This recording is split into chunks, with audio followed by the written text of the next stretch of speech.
There are a lot of NES Homebrew games, more than almost any other system. There's even an NES Homebrew competition hosted every year. With so many great games, it's impossible to narrow it down to just a few games for this list. But I did it anyway. That's right, I did the impossible. Step aside climbing Mount Everest or whatever, I made an NES Homebrew games list thing. Yeah. You can thank me. When it comes to homebrews for the NES, there's one game that's more well-known than any other.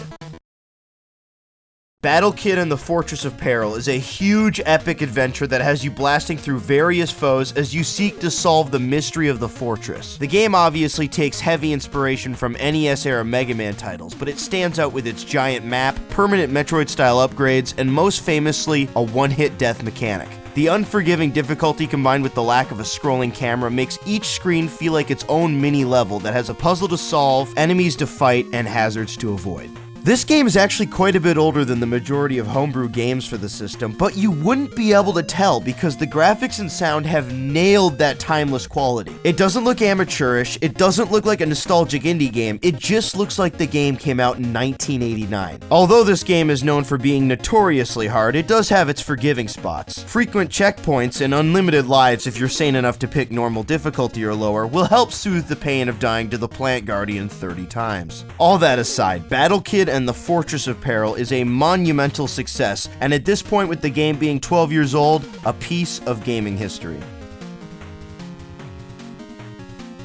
Altercation is a 1v1 tank game with such a simple but amazingly fun concept. I'm surprised it hasn't been done before. It starts out with just two tanks pitted against each other, but once you get hit, you split into two smaller tanks that can even merge back together if you get them to collide. If these small tanks get hit, they can split into two even smaller tanks, making for a total of 4 controllable tanks on the field. But watch out, if one of these tiny tanks get hit, they just disappear. There's a lot of strategy to be had here. You could try to form your tank back together in order to have more health, or you could take advantage of the additional speed and evasiveness the smaller forms have. There's a single-player campaign that has you fighting in increasingly uneven scenarios, but the multiplayer is really where it's at. Frantically trying to keep just some of yourself alive while you whittle down your opponent is really fun. Altercation is a great take on one of the most underutilized game genres, the tank game.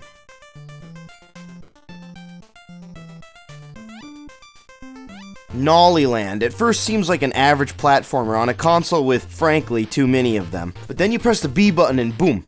You see that thing? That thing right there?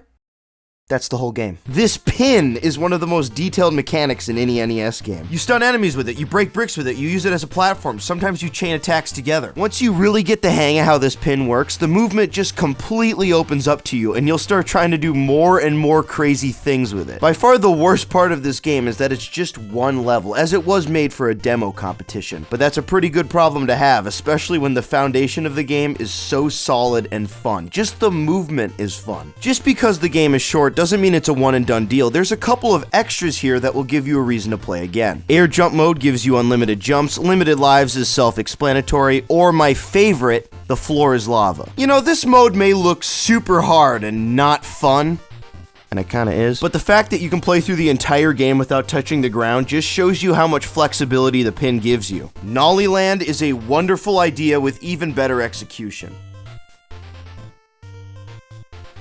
Gruniozerca 2 is a puzzle platformer with plenty of charm. The core of the game is going around placing blocks in order to get to higher areas to grab more blocks and so on, until you can grab the key that opens the door. There's also these carrots scattered around the levels. Think of these as extra collectibles. Something to grab, but definitely not necessary. I mean, it is the only thing he eats, but, you know, don't feed him. Yeah, that's cool. There's plenty of different mechanics sprinkled in throughout the puzzles to add variety, anything from stools, switches, to even teleporters. And it makes for a lot of engaging levels, from one with an exploding floor to one that almost completely relies on 2 opposing switches. But my favorite part of the game has to be the graphical design. Everything has so much detail put into it. Uncollected items have this cool white outline and somehow use 4 colors when the system's limit is 3 per sprite. I don't know how that works. And I don't know if that orange spot is fur or like a pair of ski goggles or something, but I like it. All in all, Gruniozerca 2 may be nearly unpronounceable, but this game can speak to anyone.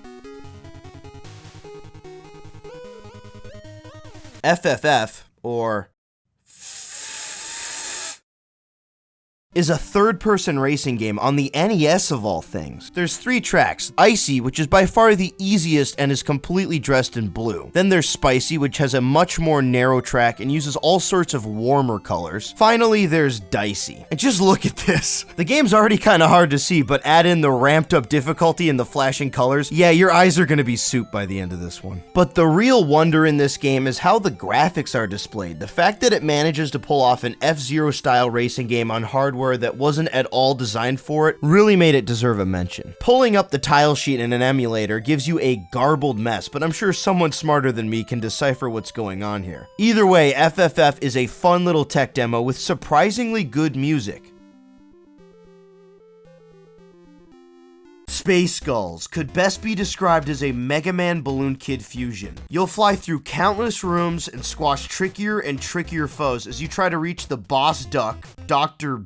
Beak, and I don't name him, at the highest point in the game. It's made by MorphCat Games, the team behind Micromages, featured in another one of my videos. It's pretty safe to expect a high level of quality here. Now, the controls definitely aren't as floaty as Balloon Kid. The physics are just a little bit more precise and controllable, and you'll have to use every last bit of that, as it gets pretty tricky near the end there. You could really take any aspect from Space Gulls and call it its best. Everything is so well done here. My favorite thing here is probably the enemy designs, from little green aliens that look like something off the back of a cereal box to surfing ducks with sunglasses. Everything just oozes retro cheesiness. Add in the 2-player mode on top and mwah. This is the best NES homebrew to come out in the last year, maybe the last 3 years. You know what? Any game this company makes, just get it.